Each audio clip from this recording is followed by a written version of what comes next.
ओम नमः शिवाय। शिव महापुराण पार्वती खंड अध्याय 54 पतिव्रतानो धर्म। ब्रह्मा बोल्या કે હે નારદ, ત્યારે સપ્ત ઋષિઓએ કહ્યું કે હે હિમાલય પુત્રી પાર્વતીને તરત જ તૈયાર કરીને ભગવાન શંકરની સાથે મોકલવા માટે કૃપા કરો। આટલું સાંભળતા જ પર્વતરાજ અત્યંત વ્યાકુળ થઈ ગયા। કેટલાક સમય સુધી તેઓ વિરહમાં વ્યાકુળ થઈ ગયા।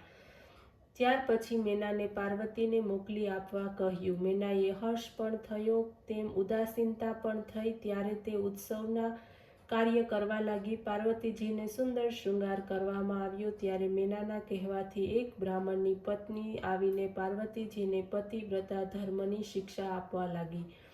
તેણે કહ્યું કે હે પાર્વતીજી, જે સ્ત્રીઓ પતિવ્રતા ધર્મવાળી હોય છે તે ધન્ય છે।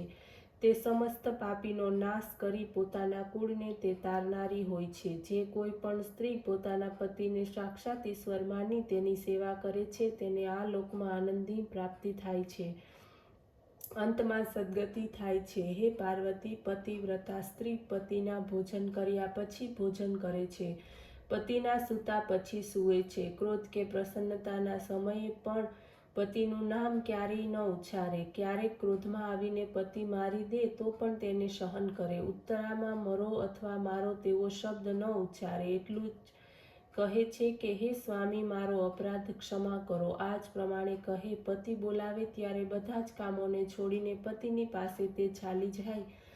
તેની આજ્ઞાનું પ્રેમપૂર્વક પાલન કરે। પતિવ્રતા બારણે ઊભી ન રહે, કોઈ બીજાને ત્યાં જઈ અકારણ ન બેસે, પોતાની ઘરની વસ્તુઓ ધન વગેરે બીજા કોઈને ન આપે, પતિની વસ્તુઓની સંભાળ રાખે, તેને સંભાળતા પૂર્વક મૂકે।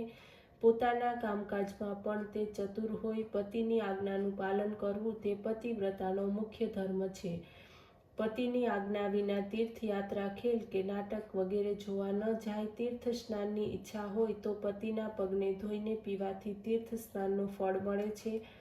પોતાના પતિની આજ્ઞા મેળવીને જ તેમજ જૂઠણ અન્નનું ગ્રહણ કરવું। કોઈ પણ વસ્તુને માટે પતિની સાથે ઝઘડવું નહીં, બહુ ખર્ચ કરવો નહીં, તેવી સ્ત્રી ઉત્તમ છે। પછી હે પાર્વતી, પતિની આજ્ઞા વિના પતિવ્રતા કોઈ પણ ઉપવાસ, વ્રત વગેરે ન કરે। પોતાની હઠથી વ્રત વગેરે કરવાવાળી સ્ત્રીઓને કોઈ પણ ફળ મળતું નથી, અંતે નરકમાં જવાનું થાય છે। સુખપૂર્વક બેઠેલા પતિને ક્યારેય પણ ન ઉઠાડે। દુઃખી, નપુંસક, ધનહીન, દીન, રોગી, વૃદ્ધ કોઈ પણ અવસ્થામાં પતિ કેમ ન હોય, પતિવ્રતા સ્ત્રી હોય તો સ્ત્રી તેનો ત્યાગ ન કરે। માસિક ધર્મમાં આવતી સ્ત્રી પણ 3 દિવસ પોતાના પતિનું મોઢું ન જોવે, ત્યાં સુધી તે શુદ્ધ સ્નાન કરતી નથી, ત્યાં સુધી તેનો પતિ તેને વચન ન સાંભળે। 3જા દિવસે પછી શુદ્ધ થઈને પતિનું દર્શન કરે। જે પતિ કોઈ જગ્યાએ ગયો હોય તેના રૂપનું ધ્યાન કરે, સૂર્યનારાયણનું દર્શન કરે, સિંદૂર વગેરે સુહાગની વસ્તુઓ ધારણ કરી પોતાના પતિની દીર્ઘાયુને માટે કામના કરે। ધોબી, શૂદ્ર, વ્યભિચારિણી વગેરે નીચ સ્ત્રીઓને પોતાની સખી ન બનાવે। પતિની સાથે લડનારી, શત્રુતા કરનારી સ્ત્રીની સાથે ક્યારેય પણ બોલવું નહીં। એકલા ન રહેવું, ક્યારેય વસ્ત્રનો ત્યાગ ન કરવો, સ્નાન પણ સ્વચ્છ કરવું, પતિની ઈચ્છા હોય તો જ રમણ કરવું, હંમેશા પતિને અનુકૂળ થઈને ચાલવું, તે સુખી હોય ત્યારે સુખી અને ઉદાસ હોય ત્યારે ઉદાસ રહેવું, દુઃખ સુખ બંનેમાં ક્યારેય પતિની વિમુખ ન રહેવું, તે પતિને બ્રહ્મા, વિષ્ણુ અને મહેશ કરતાં પણ પોતાના પતિને ઉત્કૃષ્ટ સમજવા। જે કોઈ પણ સ્ત્રી પતિની આજ્ઞા વિના વ્રત, ઉપવાસ અથવા વિષય સેવન કરે છે તે પોતાના પતિના આયુષ્યનું હરણ કરે છે અને અંતમાં નરકમાં જાય છે। જે સ્ત્રી પતિ ગુસ્સે થતાં કટુ અને તીખો ઉત્તર આપે છે એવી સ્ત્રીઓ નિર્જન વનમાં ગીધડીનો જન્મ પ્રાપ્ત કરે છે। પતિથી ઊંચે ન બેસવું, વ્યભિચારી ફૂલાથી દૂર રહેવું, પતિ સાથે ક્યારેય પણ કુટિલતાથી ન બોલવું, સાસુ, સસરા, જેઠ, જેઠાણી, મોટાઓની સામે ક્યારેય ઊંચા અવાજે ન બોલવું કે ન હસવું, બહારથી આવેલા પતિના ચરણનું પ્રક્ષાલન કરવું। હે પાર્વતી, આવા પ્રકારની પતિવ્રતા સ્ત્રી લોકને પવિત્ર કરે છે। 3 દેવોની પ્રાર્થનાથી અત્રિની પત્નીએ શાપ દ્વારા વરાહથી મરેલા બ્રાહ્મણોને જીવિત કર્યા હતા। હે દેવી પાર્વતી, આપ તો સર્વશ્રેષ્ઠ છો, સર્વનું કલ્યાણ કરનારા છો. આપની સામે માત્ર લોકોપકાર માટે આટલું કહેવું પડે છે. હે નારદ, આ પ્રમાણે ઉપદેશ આપીને બ્રાહ્મણની સ્ત્રી પાર્વતીને આશીર્વાદ આપીને ત્યાં જ બેસી ગઈ. અધ્યાય 55 શિવનું કૈલાસ ગમન. બ્રહ્મા બોલ્યા, હે નારદ, ત્યાર પછી તે બ્રાહ્મણ પત્નીએ મેનાને વિદાય કરવાનું કહ્યું. આ સાંભળીને પ્રેમ વિવશ મેનાએ પાર્વતીને હૃદયે લગાવી તેના કહેવા પ્રમાણે ધૈર્ય સાથે વિદાય આપવા લાગી. પરંતુ ધૈર્યનું બંધન તૂટી ગયું અને તે ઊંચા સ્વરે રુદન કરવા લાગી. અન્ય સ્ત્રીઓએ તો અચેતન થઈ સ્વયં યોગીશ્વર મહાદેવજીની જતી વખતે પશુ પક્ષી વગેરેનું તો કહેવું જ શું.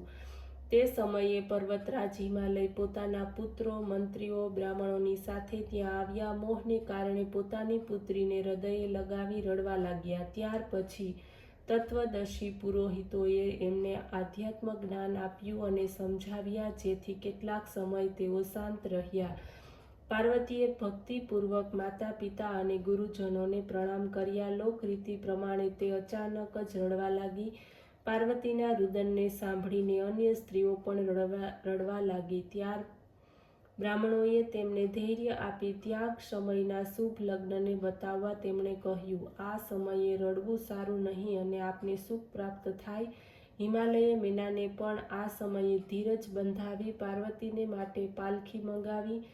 તેમાં બેસાડી બધાએ પાર્વતીજીને શુભ આશીર્વાદ આપ્યા. હિમાલય તથા મેનાએ શુભ આશીર્વાદ આપતા પાર્વતીને અમૂલ્ય આભૂષણ, વસ્ત્ર અને અધિક દાન આપ્યું. હે નારદ, ત્યાર પછી પાર્વતીએ બ્રાહ્મણ, પુરોહિત તેમજ અન્ય પૂજ્ય સ્ત્રીઓ અને પુરુષોને પ્રણામ કર્યા અને પછી તેમની પાલખી આગળ ચાલી. હિમાલયે આવીને મહાદેવજીને પ્રણામ કર્યા. વિષ્ણુ વગેરે દેવતાઓએ ગળે લગાડ્યા અને સામસામા મળ્યા. પાર્વતીને કેટલેક દૂર સુધી વળાવીને અત્યંત ઉદાસીનતાની સાથે દેવતાઓની આજ્ઞાથી ઘેર પાછા આવ્યા. ત્યારે ભગવાન શંકર તો સર્વ દેવતાઓની સાથે કૈલાસ પર્વત ઉપર પધાર્યા. લોકરીત પ્રમાણે સદાશિવે વિષ્ણુ વગેરે જાનૈયાઓને સ્વાદિષ્ટ ભોજન કરાવ્યું.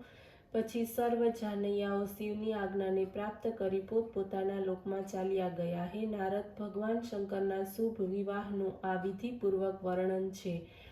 આ શોકનો નાશ કરે છે, હર્ષ વધારે છે. આ વિવાહ મંગલની કથા જે કોઈ સાંભળે, સંભળાવે કે નિત્ય તેનો પાઠ કરે તો તેના બધા જ વિઘ્નો નાશ પામે છે. શિવલોકની પ્રાપ્તિ તેને થાય છે. શુભ મનથી તેની કથાને સાંભળનારના સમસ્ત રોગ શોક દૂર થાય છે. યશ, પુત્ર, પૌત્ર, સંતતિનો વધારો થાય છે. ઇતિ શ્રી શિવ મહાપુરાણમાં રુદ્ર સંહિતા પાર્વતી ખંડ સંપૂર્ણ. ઓમ નમઃ શિવાય.